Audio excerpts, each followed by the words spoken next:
Before the walls of impossible cities and the shadows of terrifying giants, God whispered a promise to one man that would echo through 45 years of waiting. While an entire generation perished in the desert for their unbelief, Caleb carried a divine secret in his heart, a prophecy that defied age, circumstances, and every natural law. What did he see in Canaan that 10 other spies couldn't perceive? Why would the Almighty choose to preserve one man's strength across decades, while warriors half his age fell around him? At 85 years old, when most men rest by the fire sharing old stories, Caleb declared words that shocked Israel. "Give me this mountain where the giants dwell." Was this madness or divine audacity? Hidden in his story lies a mysterious principle that unlocks God's greatest promises, a supernatural key that transforms ordinary believers into legendary conquerors. The question that haunts every generation remains: what made Caleb's spirit so different that heaven itself bent the rules of time and nature to honor him? Discover the prophetic journey of the man who didn't just enter the promised land. He claimed the most dangerous territory in it and won. The camp of Israel stretched across the wilderness of Paran, a vast sea of tents housing millions of people who had walked out of Egyptian slavery. They had witnessed miracles that defied nature. The Red Sea parting before them, water flowing from solid rock, and bread falling from heaven each morning. Now they stood at the edge of their destiny, and God had specific instructions for what would happen next. In Numbers chapter 13, verse 1, the Lord spoke directly to Moses with a clear command: "Send some men to explore the land of Canaan, which I am giving to the Israelites." Notice those words carefully, "which I am giving." God had already decided. The land was theirs. This wasn't a scouting mission to determine if they should take the land or if they could take it. God was giving it to them. The mission was simply to see what he was handing over to his people. Moses understood the assignment perfectly. He needed representatives, and not just anyone would do for such an important mission. Verse 2 explains the specific criteria. From each ancestral tribe, send one of its leaders. These weren't random volunteers or young adventurers looking for excitement and glory. They were leaders, men who commanded respect in their tribes, men whose words carried significant weight, men whose reports would be believed and acted upon by their people. The list of names follows in verses 4 through 15, carefully recording 12 men from 12 tribes. Most of these names have been forgotten by history, buried in the sand of their own choices. But 2 names shine through the centuries like stars that refuse to fade. From the tribe of Judah came a man named Caleb, the son of Jephunneh. From the tribe of Ephraim came Hoshea, the son of Nun, though Moses would later rename him Joshua, a name that means "the Lord saves." Moses gave them their marching orders in verse 17. Go up through the Negev and on into the hill country. He wanted them to see everything, the land itself, the people who lived there, the cities they had built, the quality of the soil. Verse 20 even includes a specific seasonal request: do your best to bring back some of the fruit of the land. It was the season of the first ripe grapes, a perfect time when Canaan's abundance would be on full display. The 12 men stood before Moses at Kadesh Barnea. They gathered their supplies and prepared for the journey ahead. They were about to walk on soil that God had promised to Abraham, Isaac, and Jacob centuries before. They were about to see with their own eyes the inheritance meant for their children and grandchildren. But they were also about to face a test that would separate faith from fear, courage from cowardice, and wholehearted devotion from half-hearted doubt. The 12 spies entered Canaan from the south, moving through the Negev desert just as Moses had instructed them. Numbers 13:21 describes the full scope of their expedition. So they went up and explored the land from the desert of Zin as far as Rehob, toward Lebo Hamath. This wasn't a quick peek across the border to get a general impression. They traveled the entire length of the land, from the southern wilderness all the way to the northern reaches, covering hundreds of miles on foot. Their route took them through incredibly diverse terrain. They walked through valleys where streams fed lush vegetation and crops grew in abundance. They climbed hills that offered sweeping views of the surrounding countryside. They observed cities built strategically on elevated ground, surrounded by massive walls that had stood for generations. They watched farmers tend their fields and harvest crops that grew abundantly in the fertile soil. Everything they saw confirmed what God had said about the land's richness. The spies moved carefully through the territory, staying hidden when necessary, observing from safe distances when they needed to avoid detection. They took mental notes of everything they encountered: the strength and number of the people, the size and fortification of the towns, the quality of the land itself, the types of crops being grown. Verse 22 records a particularly significant moment in their journey. They went up through the Negev and came to Hebron, where Ahiman, Sheshai, and Talmai, the descendants of Anak, lived. The verse notes that Hebron was an ancient city, built 7 years before Zoan in Egypt. But what really caught the spies' attention wasn't the city's impressive age. It was the identity of its inhabitants. The descendants of Anak lived there. These were the Anakites, people known throughout the entire region for their extraordinary size and strength. They were giants, plain and simple, and their presence in Hebron sent a clear message: taking this land wouldn't be simple. For 40 complete days, the 12 men explored every corner of Canaan they could reach. Verse 25 gives us the exact timeline. At the end of 40 days, they returned from exploring the land. 40 days of walking through cities and countryside, 40 days of watching and evaluating, 40 days of seeing both the incredible promise and the undeniable challenges that lay ahead. During those weeks of exploration, Caleb saw the exact same giants the other spies saw. He walked through the same fortified cities with their intimidating walls. He observed the same military strength and the same well-armed populations. The facts were identical for all 12 men. But something was fundamentally different about how Caleb processed what he witnessed. While the others were busy calculating obstacles and measuring the height of walls, Caleb was remembering God's promises. While they were counting enemy soldiers, he was recalling the power of the God who had destroyed Pharaoh's army. The mission was complete. The spies had seen everything Moses asked them to see. They had gathered their evidence and formed their conclusions. Now it was time to return to Kadesh Barnea and deliver their report. What they said next would determine the future of an entire nation. Before making their final return to the Israelite camp, the spies made one last stop that would provide undeniable physical proof of Canaan's extraordinary richness. Numbers 13:23 describes exactly what happened. When they reached the valley of Eshcol, they cut off a branch bearing a single cluster of grapes. 2 of them carried it on a pole between them, along with some pomegranates and figs. Try to picture this scene in your mind.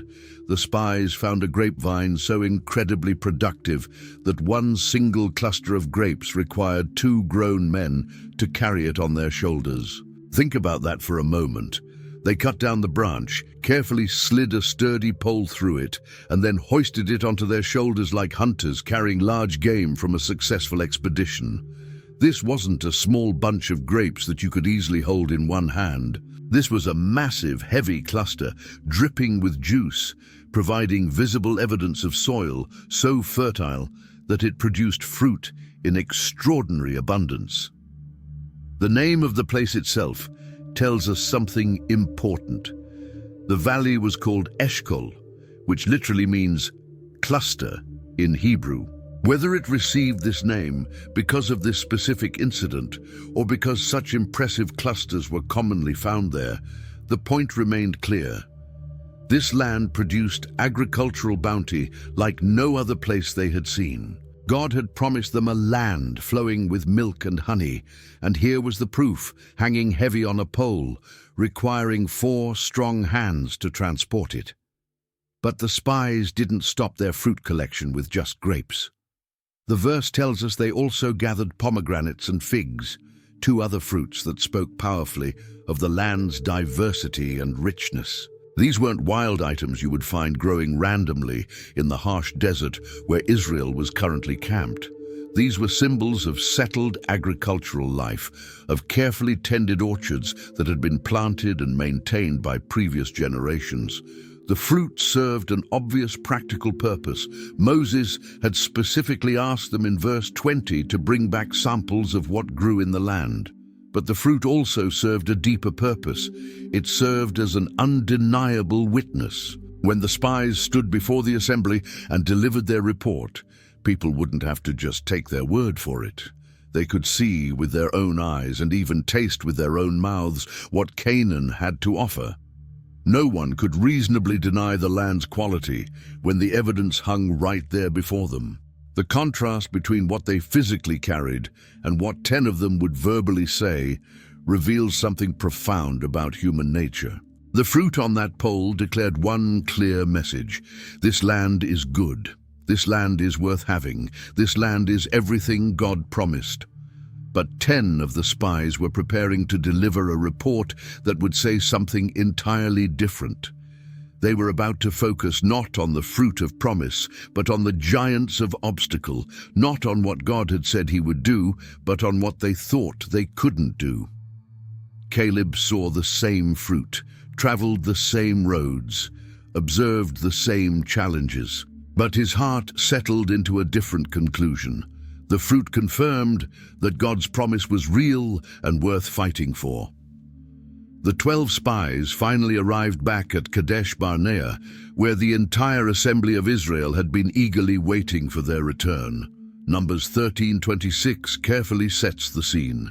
They came back to Moses and Aaron and the whole Israelite community at Kadesh in the desert of Paran. There they reported to them and to the whole assembly and showed them the fruit of the land. Try to imagine the atmosphere in that moment. Hundreds of thousands of people pressing in close to hear the news about their future home. Children sitting on their fathers' shoulders, trying to get a better view. The massive grape cluster displayed prominently where everyone could see it, eyes wide with anticipation, hearts beating with excitement. This was the moment everyone had been waiting for. The report began positively enough. Verse 27 records their opening words: "We went into the land to which you sent us, and it does flow with milk and honey. Here is its fruit." They held up the grapes, the pomegranates, the figs for everyone to see. They confirmed everything God had promised. The land was indeed rich, fertile, and incredibly productive. So far, everything sounded wonderful. But then came the single word that changed everything. Verse 28 continues with a sharp turn. "But the people who live there are powerful, and the cities are fortified and very large. We even saw descendants of Anak there." That one small word, "but," revealed exactly where their hearts had settled. Yes, the land is good, but yes, God promised it to us, but yes, the fruit is amazing, but... They continued building their case by listing every obstacle. Verse 29 catalogues the various groups. The Amalekites live in the Negev. The Hittites, Jebusites, and Amorites live in the hill country. And the Canaanites live near the sea and along the Jordan. They had done their homework. They could name the tribes and describe their locations. But notice what they didn't mention. They didn't mention God. They didn't reference his promise. They didn't recall his power demonstrated in Egypt. The negative report began spreading through the crowd like a contagion. People who moments ago had been excited were now whispering anxiously. Faces that had been bright with hope now clouded with worry. The 10 spies had delivered factual information without any filter of faith, but not everyone agreed with this assessment. Verse 30 records a pivotal moment. Then Caleb silenced the people before Moses and said, "We should go up and take possession of the land, for we can certainly do it." Caleb didn't deny what the others had seen. He didn't pretend the Anakites were small or the cities poorly defended. He simply declared from a different foundation, "We can do this." His words were clear and direct. No hesitation, no qualifications. Just confident faith. We should go up and we can certainly do it. The 10 spies immediately pushed back. Verses 31 to 33 record their emphatic disagreement, but the men who had gone up with him said, "We can't attack those people. They are stronger than we are." And they spread among the Israelites a bad report about the land they had explored.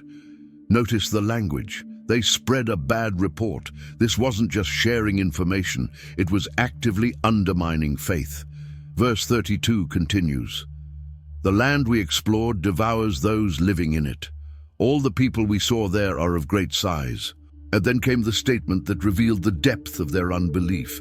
Verse 33, "We saw the Nephilim there, the descendants of Anak come from the Nephilim. We seemed like grasshoppers in our own eyes, and we looked the same to them." They saw themselves as insects compared to giants. They had measured themselves against the enemy instead of remembering who their God was. The damage from the bad report spread rapidly through the camp. Numbers 14:1 describes the immediate reaction. That night, all the members of the community raised their voices and wept aloud. An entire nation dissolved into panic and despair. The weeping wasn't quiet or private, it was loud, public, and contagious. Fear had accomplished what Pharaoh's army couldn't. It had paralyzed Israel. Verse 2 shows how quickly despair turned to blame. All the Israelites grumbled against Moses and Aaron, and the whole assembly said to them, "If only we had died in Egypt, or in this wilderness." They were actually wishing they had never been delivered. The same people who sang songs of victory at the Red Sea were now longing for Egyptian graves. Their complaints grew more extreme. Verse 3 records their accusations. "Why is the Lord bringing us to this land, only to let us fall by the sword? Our wives and children will be taken as plunder. Wouldn't it be better for us to go back to Egypt?" They were attributing evil motives to God, suggesting he had rescued them only to destroy them. They were imagining disasters that hadn't happened and using those imagined disasters to justify abandoning his promises. Then they took action on their faithlessness. Verse 4 states, "And they said to each other, 'We should choose a leader and go back to Egypt.'" This was outright rebellion. They wanted to replace Moses, reject God's appointed leadership, and reverse the Exodus. They were ready to march back into slavery rather than forward into inheritance. In this moment of national crisis, Moses and Aaron responded with a physical display of grief. Verse 5 says, "Then Moses and Aaron fell face down in front of the whole Israelite assembly gathered there. They were interceding, pleading with God, devastated by the people's unbelief, but they weren't alone in their grief." Verse 6 introduces the response of the 2 faithful spies, Joshua, son of Nun, and Caleb, son of Jephunneh, who were among those who had explored the land, tore their clothes. Tearing one's clothes was a sign of deep anguish. Caleb and Joshua weren't just disappointed, they were heartbroken. They had seen the same land, the same promise, and they couldn't understand why everyone else was choosing fear over faith. But Caleb didn't stop with grief. He spoke up again, and this time Joshua stood with him. Verses 7 to 9 record their passionate appeal. "The land we passed through and explored is exceedingly good. If the Lord is pleased with us, he will lead us into that land, a land flowing with milk and honey, and will give it to us. Only do not rebel against the Lord. And do not be afraid of the people of the land, because we will devour them. Their protection is gone, but the Lord is with us. Do not be afraid of them." Look at the elements of Caleb's declaration. First, he reaffirmed the land's quality. It is exceedingly good. Second, he connected entering the land to God's pleasure and leadership. If the Lord is pleased with us, he will lead us. Third, he named their response for what it was: rebellion. Fourth, he flipped the script on fear. We will devour them, not the other way around. Fifth, he identified the real issue. Their protection is gone, but the Lord is with us. Caleb wasn't naive. He wasn't pretending the challenges didn't exist. He was simply operating from a different reality, the reality that God's presence was more powerful than any obstacle. Caleb didn't stand alone in his declaration of faith. The text makes it clear that Joshua joined him in this critical moment. Numbers 14.6 specifically names both men, Joshua, son of Nun, and Caleb, son of Jephunneh, who were among those who had explored the land, tore their clothes. This wasn't Caleb making a solo stand.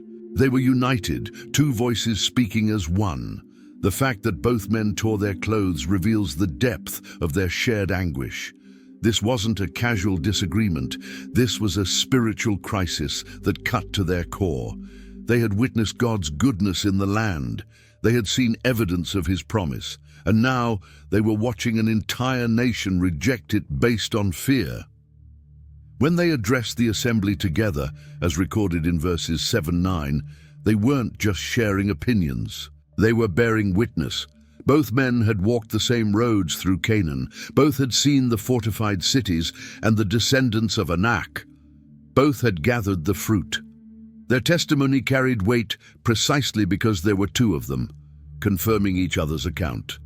Joshua's partnership with Caleb is significant. While Caleb was from Judah, Joshua represented Ephraim.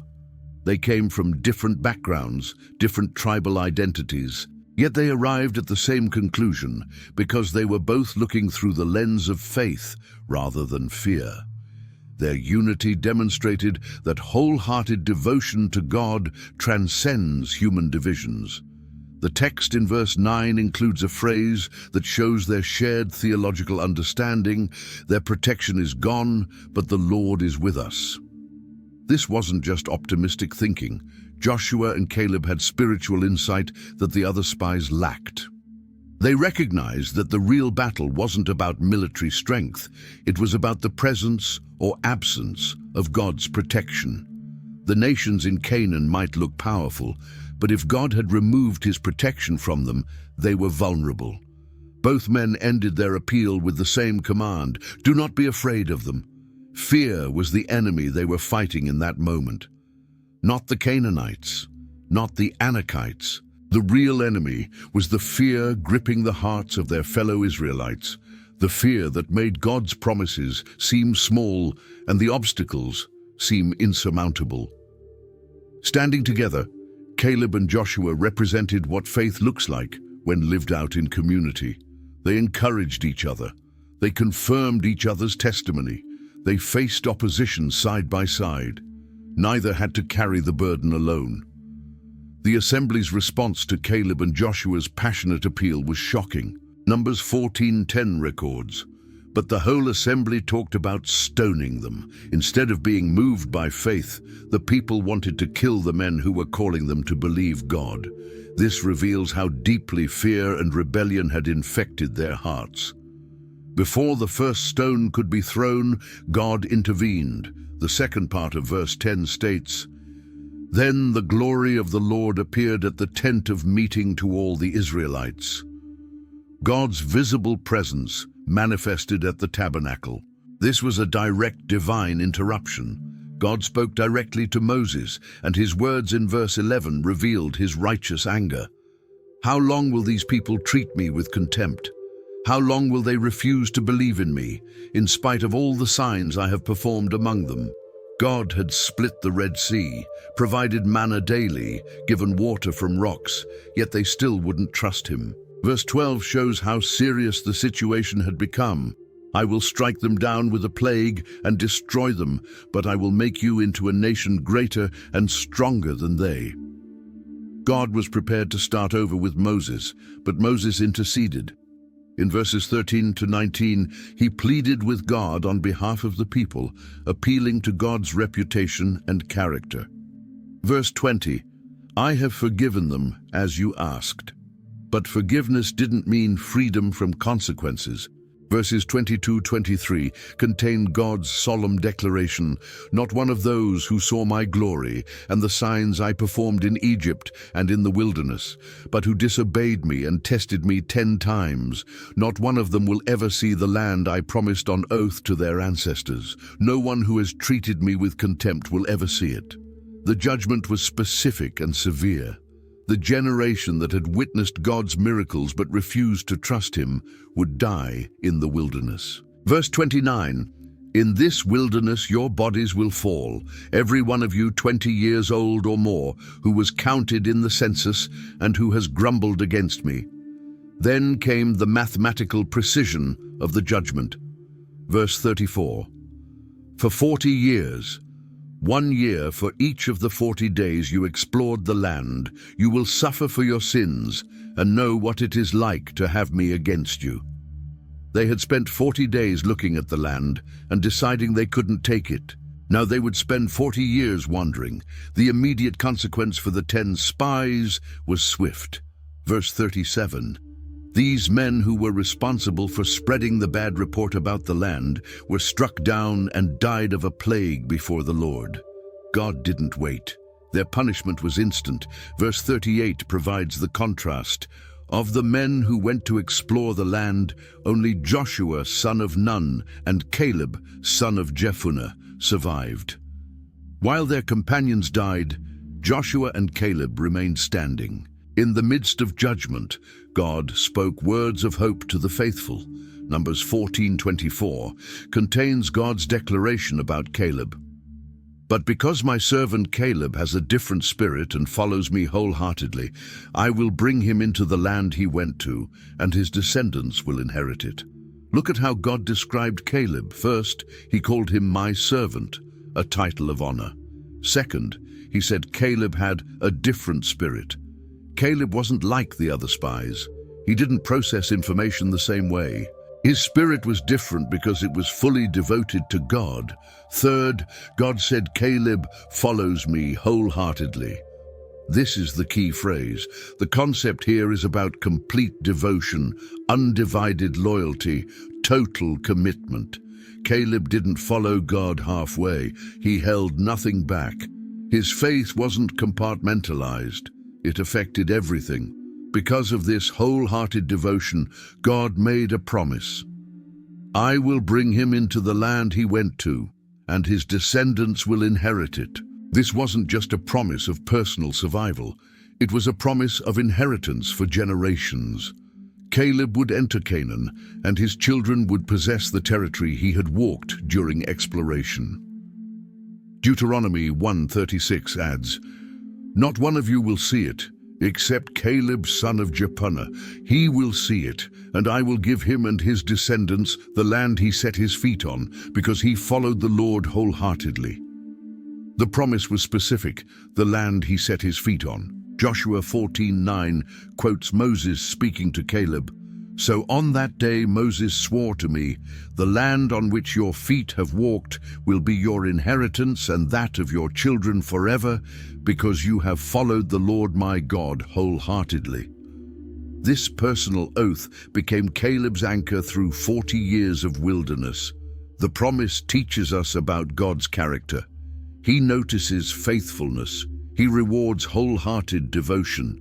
He doesn't lump the faithful in with the faithless when judgment comes. Even when an entire generation falls under judgment, God makes exceptions for those whose hearts are fully His. As the people prepared to turn away from Canaan and head back toward the wilderness, Caleb carried something they didn't have, a divine promise with his name on it. He would wait, he would endure, he would watch his generation die, but he would never stop believing that one day he would stand on the hills of Hebron and claim what God had promised him. After God pronounced judgment on the unfaithful generation, Israel had to turn away from the border of the promised land. Numbers 14:25 records God's instruction to Moses. "Since the Amalekites and the Canaanites are living in the valleys, turn back tomorrow and set out toward the desert along the route to the Red Sea." The very next day, they would begin retracing their steps back into the wilderness they thought they'd left behind. The irony must have been painful. They had been so close to entering their inheritance. The land was right there, visible, tangible, proven by the fruit they'd carried back. But now, because of fear and unbelief, they were walking away from it. The journey that should have taken days would now stretch into decades. Caleb stood among the people as they prepared to leave. He was 40 years old at the time of the spy mission, as he would later recount in Joshua 14:7. I was 40 years old when Moses, the servant of the Lord, sent me from Kadesh Barnea to explore the land. He was in the prime of his life, strong and capable, ready for battle. But instead of marching into Canaan to claim his inheritance, he was heading back into the desert. The weight of this moment must have pressed heavily on his heart. Caleb had done everything right. He had believed God. He had spoken faith when others spoke fear. He had stood for truth even when threatened with stoning. Yet here he was, facing 40 years of wandering because of other people's choices. But Caleb carried something precious that would sustain him through the coming decades, God's personal promise. While others walked into the wilderness under judgment, Caleb walked with a guarantee. God had said in Numbers 14:24 that he would bring Caleb into the land. Not might bring or could bring, would bring. That promise became Caleb's anchor. The wilderness years would test everything about Caleb: his faith, his patience, his physical strength, his mental endurance. He would have to watch his peers die one by one. He would have to live among complainers and rebels. He would have to wait while younger men grew old and passed away before ever seeing the fulfillment of God's promise. Yet Caleb made a choice in those early days that would define the rest of his life. He chose to wait with faith rather than bitterness. He chose to trust God's timing rather than question his justice. He chose to prepare for the future rather than dwell on the delay. The long wait was beginning, but Caleb's resolve was already set. The wilderness years weren't peaceful or uneventful. They were marked by repeated incidents of rebellion and divine judgment. Caleb lived through each one, watching God's holiness displayed again and again among a people who refused to learn from their mistakes. Numbers 16 records one of the most dramatic rebellions. Korah, along with Dathan, Abiram, and 250 leaders of Israel, rose up against Moses and Aaron. Verse 3 captures their accusation. You have gone too far. The whole community is holy, every one of them, and the Lord is with them. Why then do you set yourselves above the Lord's assembly? They challenged the leadership God had established. The confrontation escalated quickly. Moses proposed a test. Let God show whom he had chosen. The next day, as the rebels gathered with their censers, something terrifying happened. Verses 31-33 describe it. As soon as he finished saying all this, the ground under them split apart, and the earth opened its mouth and swallowed them and their households, and all those associated with Korah, together with their possessions. They went down alive into the realm of the dead, with everything they owned. The earth closed over them, and they perished and were gone from the community. Caleb witnessed the earth literally opening up and swallowing rebels alive. But the judgment didn't end there. Verse 35 adds, and fire came out from the Lord and consumed the 250 men who were offering the incense. Divine fire struck down the leaders who had sided with the rebellion. You would think such a dramatic display of God's holiness would cause the people to fall on their faces in repentance. Instead, the very next day, verse 41 tells us, the next day the whole Israelite community grumbled against Moses and Aaron. You have killed the Lord's people, they said.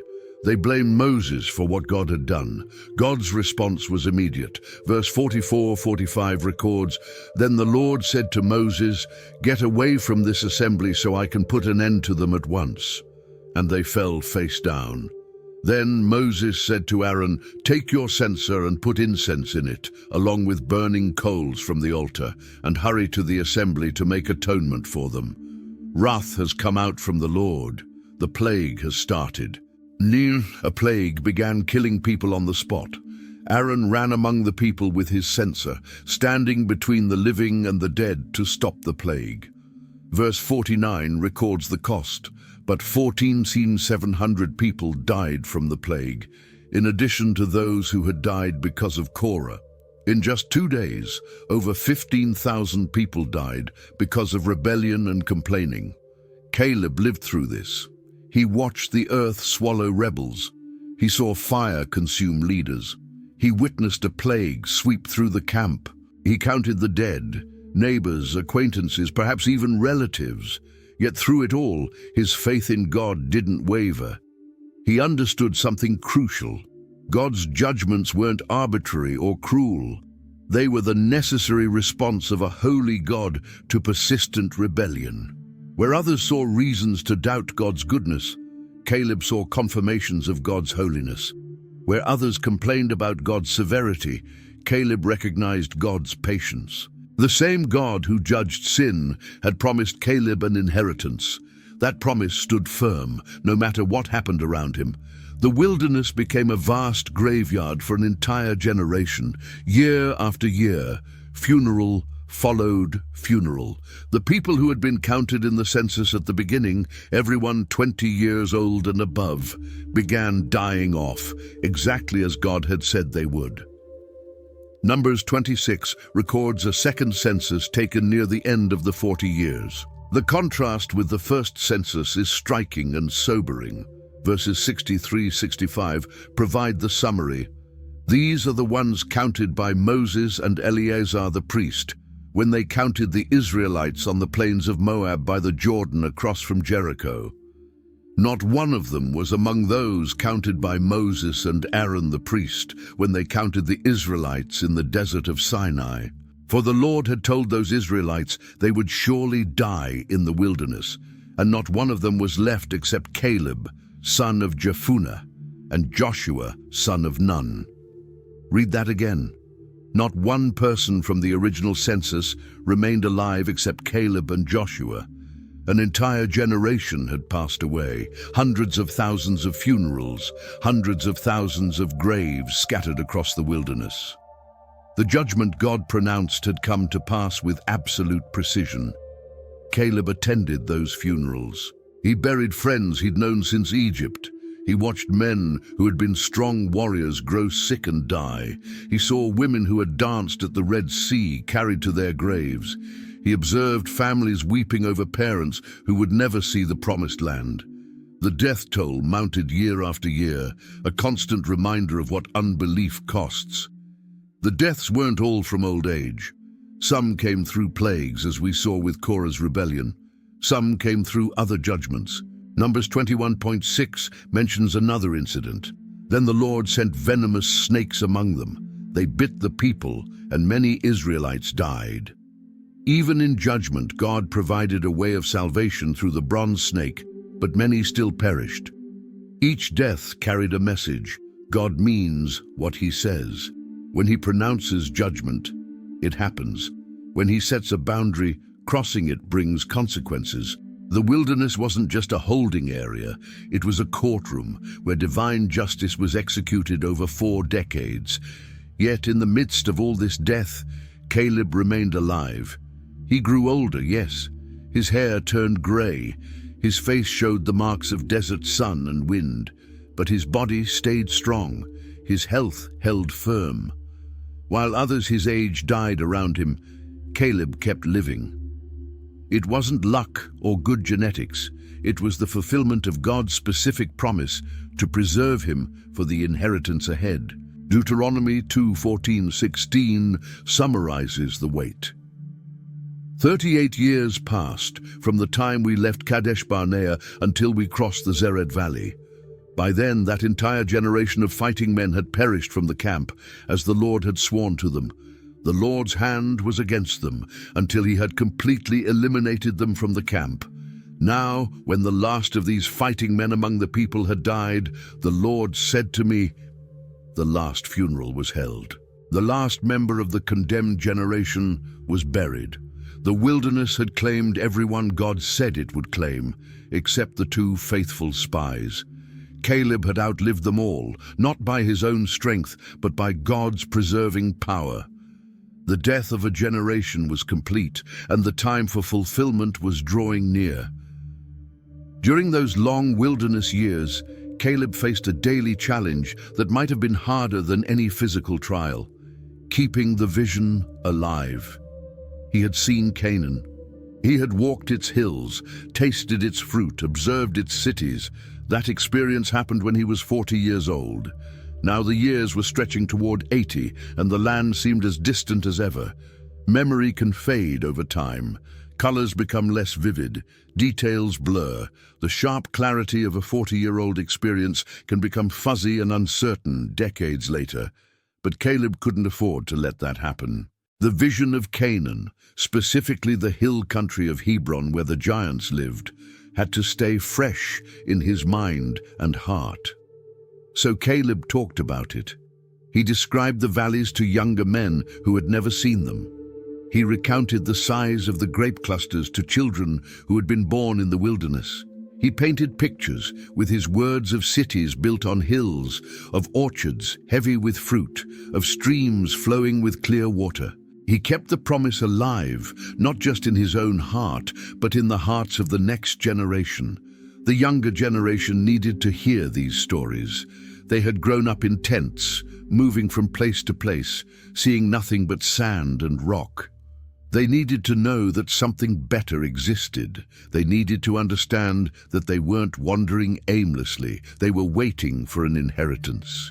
Caleb became a living bridge between the promise and its fulfillment, connecting what God had said to what God would do. Joshua 14:7 records Caleb later saying to Joshua, "I was 40 years old when Moses, the servant of the Lord, sent me from Kadesh Barnea to explore the land. And I brought him back a report according to my convictions." Even in his old age, Caleb remembered the exact details: his age, the location, the nature of his report. The memory hadn't faded because he had rehearsed it constantly. But Caleb did more than just remember. He believed. Some people can recall an event without trusting the promise connected to it. They remember what was said, but doubt whether it will happen. Not Caleb. Every time he recounted the story of exploring Canaan, he reaffirmed his faith in God's promise. Every time he described Hebron, he declared his confidence that he would possess it. This wasn't denial or wishful thinking, it was active faith. Hebrews 11:1 would later define it perfectly. Now faith is confidence in what we hope for and assurance about what we do not see. Caleb had seen Canaan once, but for decades he couldn't see it. Yet his confidence never wavered. He lived with assurance that what God promised, God would perform. The vision also gave Caleb purpose during meaningless years. When you're wandering in circles waiting for a generation to die, it's easy to feel like your life has no direction. But Caleb knew exactly where he was going. He was going to Hebron. He was going to drive out the Anakites. He was going to claim the mountain God had given him. That future pulled him forward through every difficult present moment. Preserving the vision meant fighting discouragement daily. When another funeral happened, when another year passed, when his body began showing signs of age, Caleb had to actively choose to remember and believe. The vision didn't preserve itself. Caleb had to guard it, rehearse it, live in light of it. And for 45 years, that's exactly what he did. Caleb understood something that many people miss. Faith and preparation aren't opposites. He trusted God completely to give him the land, but he also knew he would have to fight for it. So while he waited, he prepared. Specifically, he kept his body ready for war. The wilderness wasn't a comfortable place. The conditions were harsh: extreme heat during the day, cold at night, limited water, basic food. Many people would have used these difficulties as an excuse to let themselves go physically. After all, if you're just waiting to die in the desert, why stay in fighting shape? But Caleb wasn't waiting to die. He was waiting to conquer. So he trained. He kept his muscles strong despite his advancing age. He practiced with weapons. He maintained the conditioning necessary for battle. This wasn't easy for a man moving through his 50s, 60s, and 70s. The body naturally weakens with age. Stamina decreases. Recovery takes longer. But Caleb refused to use age as an excuse. We get a glimpse of the result in Joshua 14:10-11, where Caleb would later testify, "Now then, just as the Lord promised, He has kept me alive for 45 years, since the time He said this to Moses, while Israel moved about in the wilderness. So here I am today, 85 years old. I'm still as strong today as the day Moses sent me out. I'm just as vigorous to go out to battle now as I was then." Think about that statement. At 85 years old, Caleb claimed to be just as strong as he had been at 40. That doesn't happen by accident. That's the result of decades of disciplined physical maintenance. While others his age were dying, Caleb was maintaining the strength of a man in his prime. This was partly supernatural. God was preserving Caleb according to his promise. But it was also partly natural. Caleb was cooperating with God's preservation by taking care of his body. He didn't presume on God's promise by becoming lazy. He honored God's promise by staying ready. The wilderness provided opportunities for physical conditioning. There was walking, endless walking, as the camp moved from place to place. There was work to be done. Tents to set up and take down, supplies to carry, daily tasks to complete. Caleb didn't avoid these tasks. He embraced them as training. He also likely sparred with younger men, teaching them combat skills while maintaining his own. He couldn't have stayed battle-ready without practice. So while the condemned generation around him was slowly dying off, Caleb was staying sharp, quick, and strong. This physical preparation had a spiritual dimension too. Caleb was living as though God's promise was certain. He wasn't just hoping he might see Canaan someday. He was getting ready to fight in Canaan. His physical training was an act of faith, a declaration that the waiting would end and the warfare would begin. When younger men saw this 80-year-old man still training for battle, it sent a powerful message. It said, God keeps His promises. It said, don't give up on what God has said. It said, prepare for the future God has spoken, no matter how long it takes. Caleb's physical condition became a testimony to an entire generation. While Caleb maintained his physical strength, something even more important was happening internally. The wilderness years deepened his spiritual life in ways that comfort never could have. His faith, already strong, became unshakable. His devotion, already wholehearted, became absolutely unbreakable. The tabernacle stood at the center of Israel's camp throughout the wilderness years. This was where God's presence dwelt among His people, where sacrifices were offered, where worship happened. Caleb would have been a regular presence there. A man doesn't maintain wholehearted devotion to God for 45 years without consistent worship. Leviticus and Numbers contain detailed instructions about sacrifices, festivals, and worship practices. Caleb participated in all of it. He brought his offerings. He observed the Sabbaths. He celebrated the appointed feasts, Passover, the Feast of Weeks, the Feast of Tabernacles. These weren't empty rituals for him. They were opportunities to remember God's faithfulness and renew His commitment. The daily manna taught spiritual lessons. Every morning, as Exodus 16 describes, bread appeared on the ground. Every morning, people had to gather it fresh. You couldn't stockpile it for the future. It would rot overnight except on the Sabbath. This daily dependence on God's provision shaped Caleb's spiritual life. He learned to trust God one day at a time, to look for fresh evidence of God's faithfulness every morning. The wilderness also provided time for reflection that the busyness of conquest wouldn't have allowed. Caleb had hours, days, years to meditate on God's character. He watched the pillar of cloud by day and the pillar of fire by night, constant reminders that God was leading them. He observed how God dealt with rebellion and how God responded to repentance. He learned the depths of God's holiness and the extent of God's mercy. Psalm 90, written by Moses during the wilderness years, reflects the kind of spiritual reality Caleb lived in. Verse 12 says, "Teach us to number our days, that we may gain a heart of wisdom." Caleb numbered his days differently than others. While the condemned generation counted down to death, Caleb counted forward to promise. This perspective produced wisdom in him. Caleb also learned patience through these years, not the passive patience of resignation, but the active patience of expectation. James 1:3-4 would later explain, "The testing of your faith produces perseverance. Let perseverance finish its work so that you may be mature and complete, not lacking anything." The long wait matured Caleb in ways that immediate fulfillment never could have. His prayer life must have been rich during these years. What do you pray about when you're waiting for a promise? You thank God for his faithfulness. You ask him to keep you strong. You intercede for others. You worship him for who he is, not just for what he's promised.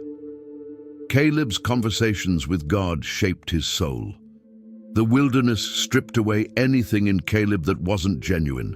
You can't fake faith for 45 years. You can't pretend to be devoted when there's no audience to impress and no immediate reward in sight. The length of the wait proved the authenticity of Caleb's heart. When he finally entered Canaan, he would be a spiritually mature warrior, not just a physically capable one. As the 40 years drew to a close, a significant and sobering event occurred. Moses, the man who had led Israel out of Egypt, who had met with God on Mount Sinai, who had interceded for the nation countless times, would not enter the promised land. Even the greatest leader wasn't exempt from the consequences of disobedience. The incident that disqualified Moses is recorded in Numbers 20. At Meribah, the people complained about lack of water. Again, God told Moses to speak to a rock and water would flow out. But Moses, frustrated by the people's constant complaining, struck the rock twice with his staff instead. Verses 10-12 record what happened. He and Aaron gathered the assembly together in front of the rock, and Moses said to them, "Listen, you rebels, must we bring you water out of this rock?" Then Moses raised his arm and struck the rock twice with his staff. Water gushed out, and the community and their livestock drank. But the Lord said to Moses and Aaron, "Because you did not trust in me enough to honor me as holy in the sight of the Israelites, you will not bring this community into the land I give them." Water came out, but Moses had disobeyed. The consequence was severe. He wouldn't enter Canaan. This must have been devastating for Moses. He had devoted his life to leading these people. He had endured their complaints, their rebellions, their constant problems. Now at the threshold of the promise, he would be stopped. Deuteronomy 34 describes Moses' final days. God took him up to Mount Nebo, across from Jericho, and showed him the entire land, from Gilead to Dan, all of Naphtali, the territory of Ephraim and Manasseh, all of Judah as far as the Mediterranean Sea, the Negev, and the whole region from the valley of Jericho to Zoar. Verses 4-5 record the moment. Then the Lord said to him, "This is the land I promised on oath to Abraham, Isaac, and Jacob, when I said, 'I will give it to your descendants.' I have let you see it with your eyes, but you will not cross over into it." And Moses, the servant of the Lord, died there in Moab, as the Lord had said. God himself buried Moses.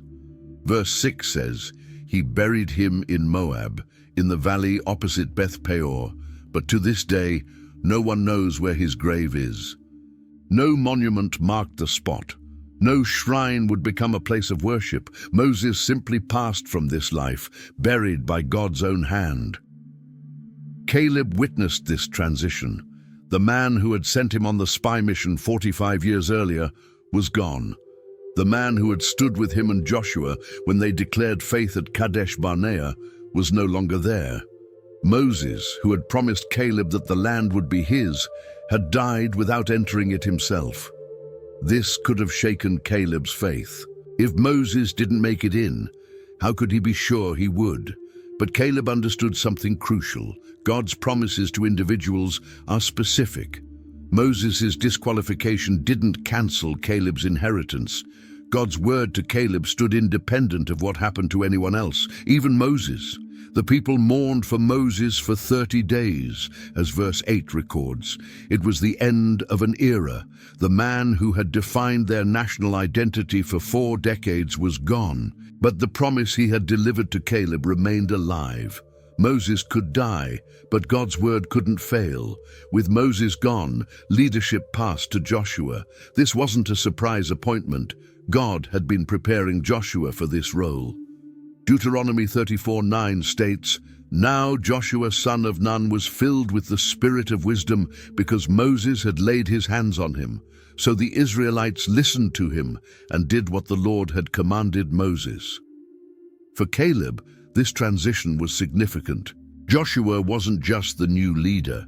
He was Caleb's fellow spy, the only other person from that original reconnaissance mission who had survived.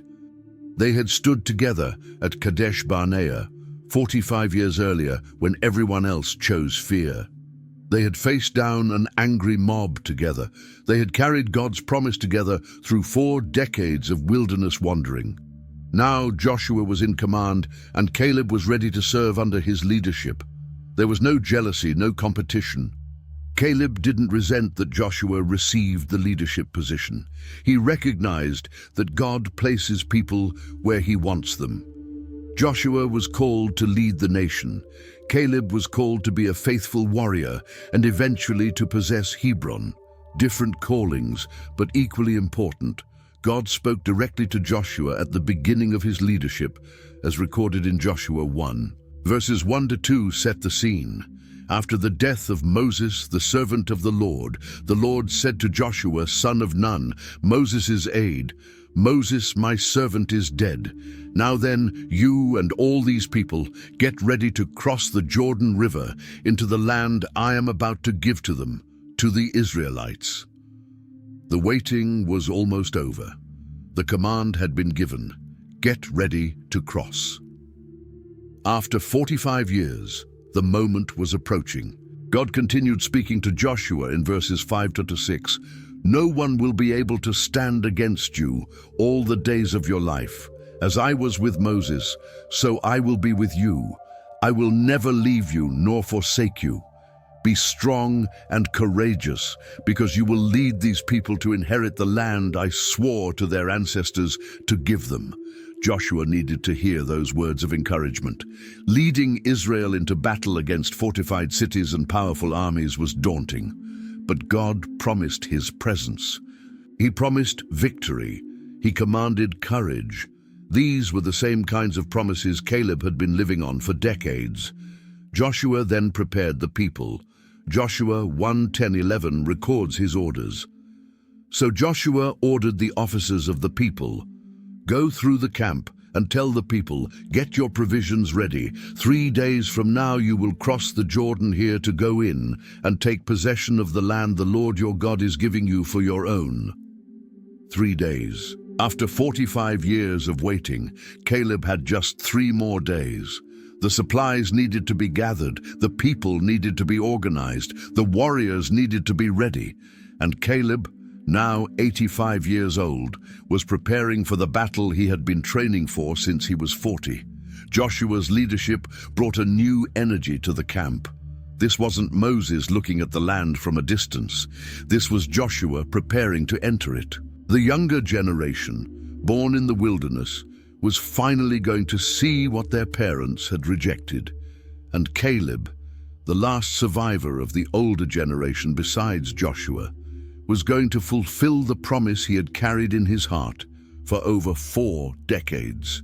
The long wait was ending. The wilderness years had shaped Caleb, tested him, refined him, and prepared him. His faith had been proven genuine. His devotion had been demonstrated as wholehearted. His physical strength had been preserved. His spiritual life had deepened. And now, with Joshua leading and God's promise still firm, Caleb stood ready to finally claim his inheritance. The time had come to cross the Jordan and enter the land. The moment had arrived. After 45 years of waiting, Caleb stood on the eastern bank of the Jordan River, ready to enter the land God had promised him. The river flowed strong and wide before them, swollen with spring runoff. It was harvest time, and Joshua 3:15 notes that the Jordan is at flood stage all during harvest. Under normal circumstances, crossing would have been difficult. At flood stage, it seemed impossible, but impossible situations were God's specialty. Joshua gave the instructions to the people in verses 3 to 4 of chapter 3. When you see the Ark of the Covenant of the Lord your God and the Levitical priests carrying it, you are to move out from your positions and follow it. Then you will know which way to go, since you have never been this way before. The younger generation had never crossed into Canaan. They needed divine guidance, and God would provide it through the Ark. The priests carrying the Ark stepped into the water first. Verse 15 describes what happened. Yet as soon as the priests who carried the ark reached the Jordan and their feet touched the water's edge, the water from upstream stopped flowing. God held back the entire river. Verse 16 explains further. It piled up in a heap a great distance away at a town called Adam in the vicinity of Zarethan, while the water flowing down to the Sea of the Arabah, that is, the Dead Sea, was completely cut off. So the people crossed over opposite Jericho. The riverbed became dry ground. Verse 17 states, the priests who carried the Ark of the Covenant of the Lord stopped in the middle of the Jordan and stood on dry ground, while all Israel passed by until the whole nation had completed the crossing on dry ground. Every person in the camp walked across, men, women, children, livestock. And Caleb, at 85 years old, walked across on the same dry ground where raging waters had flowed moments before. This wasn't just a practical miracle, it was a spiritual confirmation. God had parted the Red Sea when they left Egypt. Now he parted the Jordan as they entered Canaan. The same God who delivered them from slavery was bringing them into inheritance. For Caleb, it was powerful proof that the God who made the promise 45 years ago was faithful to fulfill it. The crossing took time. The whole nation had to pass through. But the priests stood there holding the ark, and the water stayed back until everyone was safely across. Once the last person reached the western bank, Joshua 4:18 records, "And the priests came up out of the river, carrying the Ark of the Covenant of the Lord. No sooner had they set their feet on the dry ground than the waters of the Jordan returned to their place and ran at flood stage as before." Caleb's feet were now on the soil of Canaan, not as a spy this time, but as a conqueror, not to observe and report, but to possess and settle. The land he had seen at 40 was under his feet at 85. God had kept him alive through every year, every trial, every funeral, every disappointment. And now the promise was beginning to unfold exactly as God had said it would. After crossing the Jordan, Israel needed to establish a base camp. They chose a place called Gilgal on the eastern border of Jericho. Joshua 4:19 tells us, "On the 10th day of the first month, the people went up from the Jordan and camped at Gilgal on the eastern border of Jericho." This would become their headquarters during the conquest campaigns. The first order of business was remembering what God had done. Joshua 4:20-24 describes how Joshua set up 12 stones they had taken from the middle of the Jordan. And Joshua set up at Gilgal the 12 stones they had taken out of the Jordan. He said to the Israelites, "In the future, when your descendants ask their parents, 'What do these stones mean?' tell them, 'Israel crossed the Jordan on dry ground. For the Lord your God dried up the Jordan before you until you had crossed over. The Lord your God did to the Jordan what he had done to the Red Sea when he dried it up before us until we had crossed over. He did this so that all the peoples of the earth might know that the hand of the Lord is powerful, and so that you might always fear the Lord your God. The stones were a testimony. Future generations would see them and ask questions. The story of God's faithfulness would be passed down. Caleb understood this principle well. He had been preserving the vision of Canaan for the younger generation during all the wilderness years. Now there was physical evidence of God's miracle for generations to come. But there was more to be done at Gilgal. The generation born in the wilderness hadn't been circumcised. God commanded Joshua to perform this covenant sign on the new generation. Joshua 5:2-3 states, "At that time the Lord said to Joshua, 'Make flint knives and circumcise the Israelites again.' So Joshua made flint knives and circumcised the Israelites at Gibeath-Haraloth. This was necessary to restore the covenant relationship properly before going into battle. Verses 4-5 explain why this was needed. Now this is why he did so.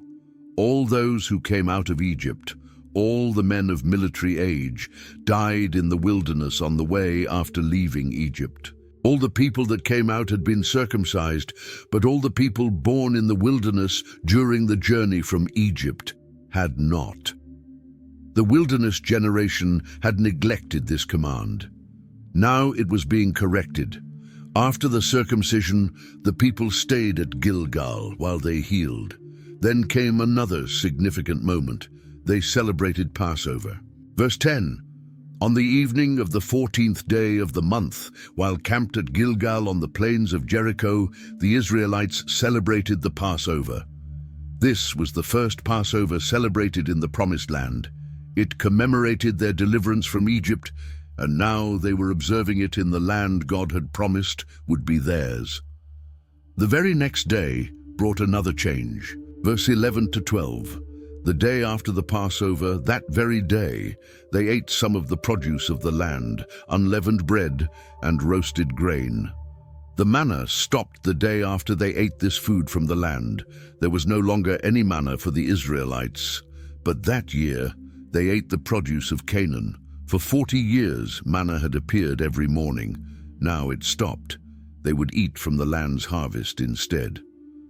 For Caleb, these days at Gilgal were full of significance. The crossing, the stones of remembrance, the circumcision, the Passover, the end of the manna, each event marked the transition from wilderness wandering to land possession. But battles still lay ahead. The cities of Canaan weren't going to surrender voluntarily. Jericho stood nearby with its massive walls. Other fortified cities dotted the landscape. The conquest was just beginning, and Caleb was ready for his part in it. The conquest campaigns took years. Joshua led Israel in battle after battle, defeating kings and capturing cities throughout Canaan. Joshua 11:23 summarizes the overall campaign. So Joshua took the entire land, just as the Lord had directed Moses, and he gave it as an inheritance to Israel according to their tribal divisions. Then the land had rest from war. The major military operations were complete. But Caleb hadn't claimed his specific inheritance yet. The general conquest was finished, but individual tribal allotments were being distributed. This was the moment Caleb had been waiting for. He approached Joshua to make his request official. The conversation is recorded in Joshua 14, starting at verse 6. Now the people of Judah approached Joshua at Gilgal, and Caleb son of Jephunneh the Kenizzite said to him, "You know what the Lord said to Moses, the man of God at Kadesh Barnea, about you and me." Caleb started by reminding Joshua of their shared history. They had both been there. They had both heard God's promise. Joshua knew the story because he had lived it alongside Caleb. Then Caleb recounted the key facts in verse 7. "I was 40 years old when Moses, the servant of the Lord, sent me from Kadesh Barnea to explore the land, and I brought him back a report according to my convictions." Caleb had given an honest, faith-filled report. He hadn't lied or exaggerated. He had told the truth as he believed it, that they could take the land. Verse 8 contrasts his response with the others.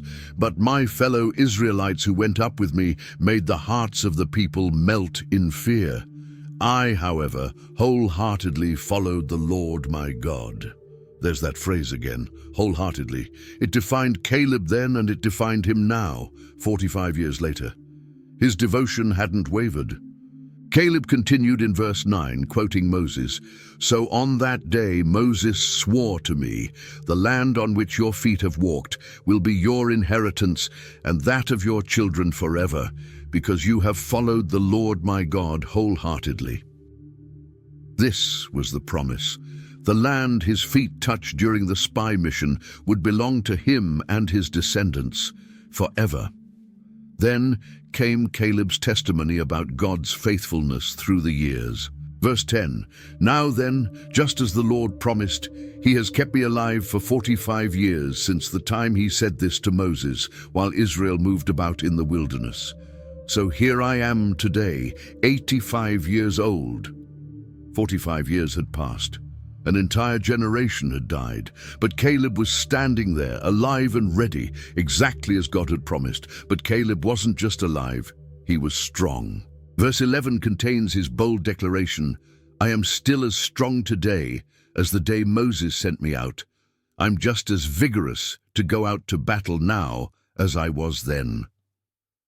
At 85, Caleb claimed the same strength he had possessed at 40. This wasn't an empty boast. It was a testimony to God's preserving power and Caleb's faithful preparation during the wilderness years. Now came his specific request. Verse 12, "Now give me this hill country that the Lord promised me that day. You yourself heard then that the Anakites were there and their cities were large and fortified. But the Lord helping me, I will drive them out, just as he said." Caleb wasn't asking for easy territory. He wasn't requesting peaceful farmland. He specifically wanted the hill country where the giants lived, the same giants that had terrified the other spies 45 years ago. And he was confident he would drive them out with God's help. Joshua listened to Caleb's request. These two men had a unique bond. They were the last survivors of the spy mission. They had stood together when everyone else chose fear. They had encouraged each other through decades of wilderness wandering. They had watched their entire generation die while they remained alive. And now Caleb was asking Joshua to officially grant him the inheritance God had promised. Joshua's response is recorded in verse 13. "Then Joshua blessed Caleb son of Jephunneh and gave him Hebron as his inheritance." It was done. The territory was officially Caleb's. But notice that Joshua blessed Caleb first. This wasn't just a legal transaction or an administrative land distribution. This was one faithful man honoring another, one survivor blessing another, one warrior recognizing another's courage and faith. The blessing carried weight. When a leader like Joshua blessed someone, it was a declaration of favor and a prayer for success. Joshua was saying, in effect, "May God be with you as you take this land. May you succeed in driving out the Anakites. May the promise be fulfilled completely." It was a spiritual endorsement of Caleb's faith and a confidence that God would finish what he had started. Verse 14 adds an important note about why this happened. "So Hebron has belonged to Caleb, son of Jephunneh the Kenizzite, ever since, because he followed the Lord, the God of Israel, wholeheartedly." Again, that key word appears, wholeheartedly. The text makes it clear that the inheritance wasn't given because Caleb was strong or clever or politically connected. It was given because of his wholehearted devotion to God. That devotion, maintained consistently for 45 years, was now being rewarded. The passage includes historical context in verse 15. Hebron used to be called Kiriath Arba, after Arba, who was the greatest man among the Anakites. Hebron's former name honored Arba, described as the greatest among the Anakites, the giants. This detail emphasizes what Caleb was taking on. He wasn't going after some minor settlement. He was claiming the city named after the greatest giant. It was the most challenging target he could have chosen, and he chose it deliberately. The verse ends with a significant phrase, "Then the land had rest from war." The major campaigns were over. The general conquest had been completed. Now came the phase where individual tribes and families would secure their specific territories. Some areas still had enemy populations that needed to be driven out, but the large-scale military operations led by Joshua were finished. For Caleb, Joshua's blessing was the official authorization he needed. God had made the promise 45 years ago. Moses had confirmed it. Caleb had carried it through the wilderness, and now Joshua, as the leader of Israel, was formally granting it. All the legal and spiritual requirements were met. Hebron was Caleb's. Now he just had to take possession of it by force. The blessing was also a public declaration. Joshua didn't grant this inheritance privately. He did it in front of witnesses, with the people of Judah present.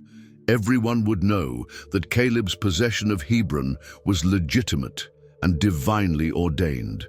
This public affirmation would give Caleb the support and recognition he needed as he moved forward to conquer his inheritance. With Joshua's blessing secured, Caleb prepared for battle. Hebron wasn't empty territory waiting to be occupied. It was inhabited by the descendants of Anak, the very giants who had terrorized the 10 spies decades earlier. Joshua 15:14 identifies them specifically. From Hebron, Caleb drove out the 3 Anakites, Sheshai, Ahiman, and Talmai, the sons of Anak. These were the giants' names recorded for history. Remember that these same names appeared in the original spy report in Numbers 13-22. They went up through the Negev and came to Hebron, where Ahiman, Sheshai, and Talmai, the descendants of Anak, lived. Whether these were the exact same individuals or their descendants 45 years later, they represented the same line of giants that had caused such fear. And Caleb, now 85 years old, was going to face them. The text doesn't give us a detailed battle account. We don't get a play-by-play of the military strategy or the specific tactics Caleb used, but we know the result. From Hebron, Caleb drove out the 3 Anakites. The giants were defeated. The men whose ancestors had made the Israelites feel like grasshoppers were driven away by an 85-year-old warrior whose strength came from God. Think about what this meant. 45 years earlier, 10 spies had looked at these giants and said, "We can't attack those people. They are stronger than we are." They had spread fear through the entire camp. They had convinced a nation that taking the land was impossible. But here was Caleb, nearly a half-century later, doing exactly what those 10 spies said couldn't be done. The victory proved several things. First, it proved that God keeps his promises. He had told Caleb he would possess this land, and now Caleb possessed it. Second, it proved that God was more powerful than any giant. The Anakites' size meant nothing when God was fighting for his people. Third, it proved that wholehearted faith produces real results. Caleb's decades of devotion weren't wasted. They positioned him to receive what God had promised. Judges 1:20 confirms the outcome from another angle. As Moses had promised, Hebron was given to Caleb, who drove out from it the 3 sons of Anak.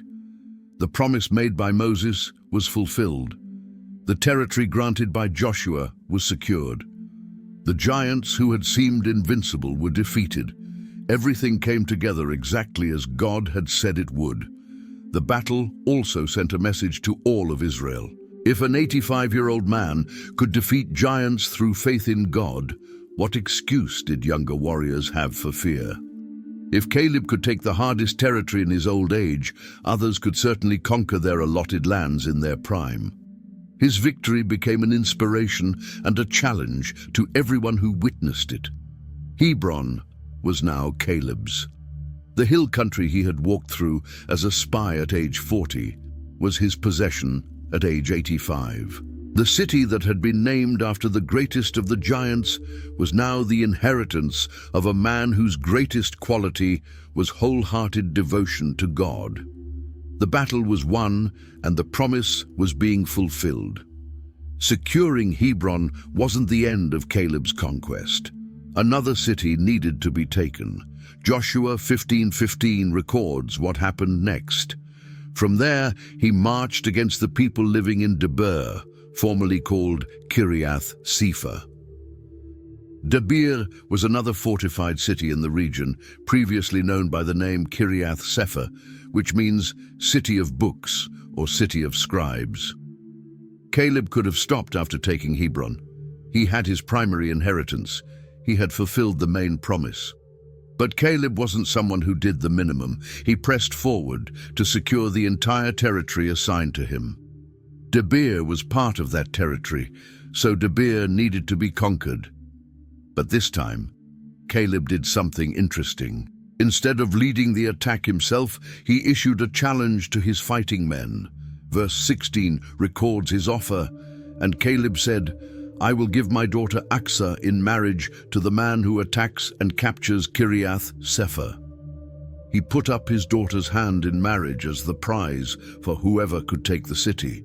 This wasn't treating his daughter as property or forcing her into an unwanted marriage. This was a common practice in that culture, offering a family connection to the man who proved himself in battle. It was a way to identify and reward the best warrior, while also ensuring his daughter would marry someone brave and capable. The winner would need to be skilled, courageous, and successful in battle. These were good qualities for a husband in a time when warfare was a constant reality. The challenge accomplished several things strategically. First, it motivated the warriors. Young men would fight harder knowing that success meant gaining Caleb's daughter and, with her, a closer connection to Caleb's family and inheritance. Second, it identified the most capable warrior among his men. The one who took Debir would prove himself in the process. Third, it developed leadership in the next generation. Caleb was 85. He needed strong men rising up who could continue securing and defending the territory. The challenge also showed Caleb's wisdom. He could have simply commanded someone to attack the city, but by offering a reward, he created enthusiasm and competition. Men would volunteer for this mission rather than need to be ordered. They would give their best effort because the prize was worth it. Debir represented unfinished business in the territory. As long as it remained unconquered, it was a potential threat. Enemy forces could regroup there. It could become a base for attacks against Hebron. Securing Debir meant fully possessing the inheritance God had given. Caleb understood that partial obedience wasn't enough. The entire territory needed to be taken. So the challenge was issued. The city of Debir stood fortified and occupied by enemies. Somewhere among Caleb's warriors, a man was preparing to prove himself worthy of this reward. The campaign that began with taking Hebron was now expanding to include the surrounding cities. And Caleb was demonstrating that faith doesn't retire. It keeps pressing forward into every promise God has given. The challenge didn't go unanswered. Joshua 15:17 identifies who stepped forward. Othniel, son of Kenaz, Caleb's brother, took it. So Caleb gave his daughter Achsah to him in marriage. The man who conquered Debir was Othniel, described as the son of Kenaz, who was Caleb's brother. This means Othniel was Caleb's nephew. The inheritance and the family connection would stay within the extended family. Othniel's victory proved his capability. Taking a fortified city wasn't easy. It required military skill, strategic thinking, courage, and leadership. By succeeding where others might have failed or hesitated, Othniel showed he was a man of substance. He would later become the first judge of Israel after Joshua's death, as recorded in Judges 3:9-10, where God raised him up to deliver Israel from oppression. But his first major achievement was conquering Debir. True to his word, Caleb gave his daughter Achsah to Othniel in marriage. This wasn't just about honoring a promise. It was about establishing a strong family connection with a proven warrior. Othniel had demonstrated the kind of faith and courage that Caleb valued. He was worthy to join Caleb's family. What happened next shows that Achsah was also a woman of initiative. Verse 18 records, "One day when she came to Othniel, she urged him to ask her father for a field. When she got off her donkey, Caleb asked her, 'What can I do for you?'" Achsah wanted more than just the marriage. She wanted land. She convinced Othniel to ask Caleb for additional property. When Caleb saw his daughter and asked what she wanted, she was ready with her request. Verse 19 contains her response. She replied, "Do me a special favor. Since you have given me land in the Negev, give me also springs of water." So Caleb gave her the upper and lower springs. Achsah was practical. She recognized that land in the Negev, the southern desert region, needed water to be valuable. Dry land wouldn't support crops or livestock effectively, so she asked specifically for springs.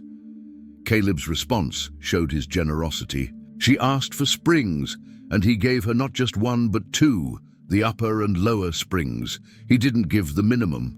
He made sure his daughter and her husband would have abundant water resources for their land.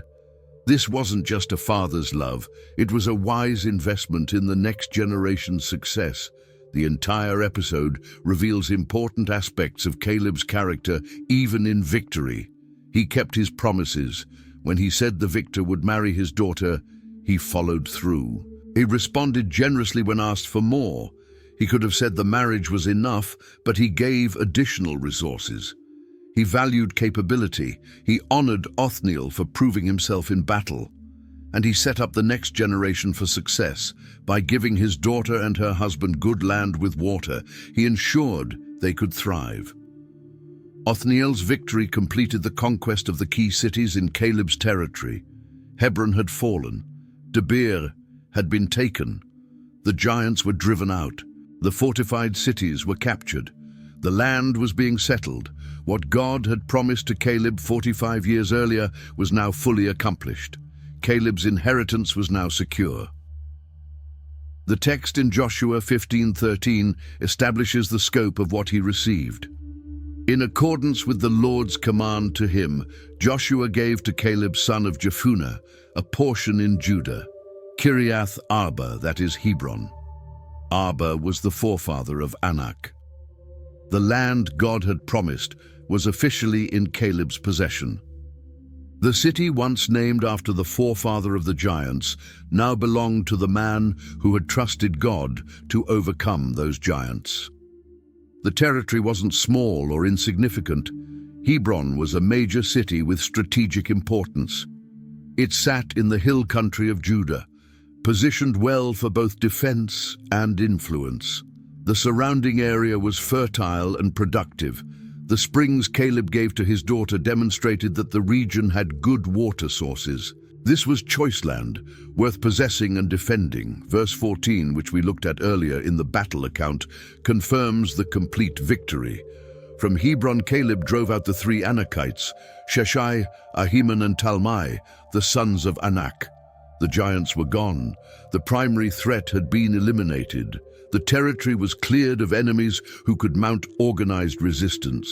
The land that had seemed impossible to take when Caleb was 40 was fully possessed when he was 85.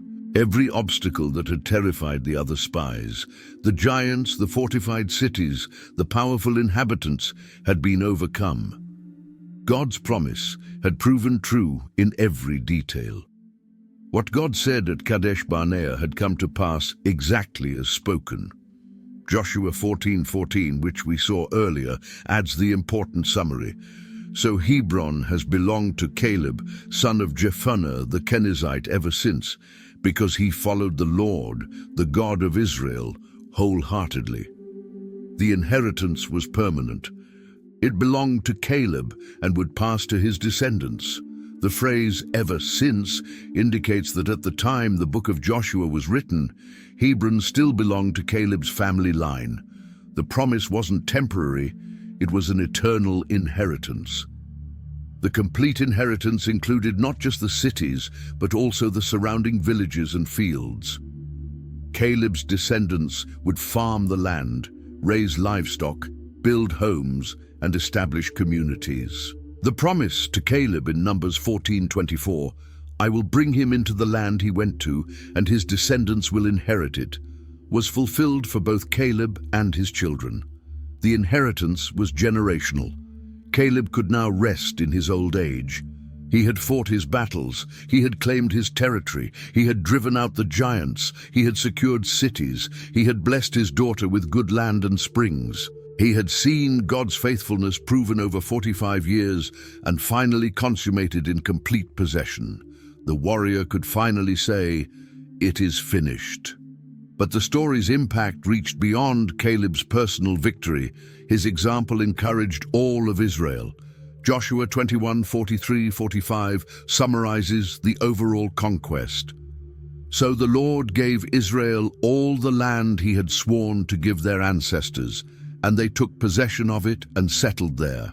The Lord gave them rest on every side, just as he had sworn to their ancestors. Not one of their enemies withstood them. The Lord gave all their enemies into their hands. Not one of all the Lord's good promises to Israel failed. Everyone was fulfilled." Caleb's experience was part of this larger story of God's faithfulness to his people. Hebron became a city of refuge later, as recorded in Joshua 27, and a Levitical city in Joshua 21:11-12, though the surrounding fields and villages remained Caleb's family inheritance. The city took on important roles in Israel's religious and social structure, but the core possession remained with Caleb's descendants as God had promised. The complete inheritance stood as a testimony for generations. Whenever people asked, "Who possesses Hebron?" the answer was Caleb's descendants, the family of the man who followed God wholeheartedly. The land itself preached a sermon about faith, patience, courage, and God's faithfulness. Every time someone traveled through that region, they were reminded that God keeps his promises to those who remain devoted to him. If this story has encouraged your faith, inspired your courage, or renewed your hope in God's faithfulness, we invite you to share this video with someone who needs to hear it. Someone in your life is facing their own giants right now. Someone is tempted to give up on a promise God has spoken. Someone needs to be reminded that wholehearted faith in God never goes unrewarded. Subscribe to our channel for more powerful Bible stories that will strengthen your walk with God. Hit the notification bell so you never miss a new video, and leave a comment below telling us, what promise from God are you holding on to today? What giant are you trusting God to help you defeat? Remember Caleb's words, "Give me this mountain." With God's help, no obstacle is too great, no wait is too long, and no promise is too difficult to fulfill. Stay faithful, stay strong, and keep following God wholeheartedly. Your inheritance is waiting. God bless you, and we'll see you in the next video.